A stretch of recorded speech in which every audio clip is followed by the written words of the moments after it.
Alors, corrigé de l'exercice 2, on va générer une liste de 20 vecteurs dont les composantes x seront toujours 5 grâce à notre classe vecteur.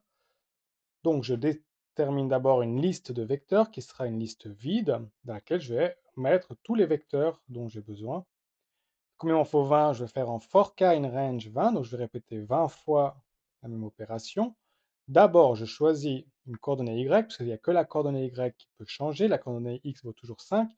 La coordonnée y sera donc en nombre au hasard, random.randint, entre moins 10 et 10. Il ne faut pas oublier de rajouter bien sûr random au début du programme pour qu'il puisse connaître la fonction randint.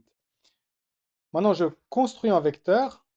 Vecteur, ça va être vect de 5 et le coordonnée de y.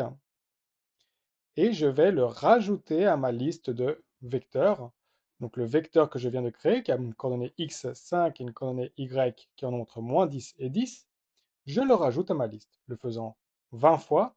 À la fin, ma liste de vecteurs contiendra 20 vecteurs qui ont tous une composante x qui vaut 5 et une composante y qui en ont entre moins 10 et 10.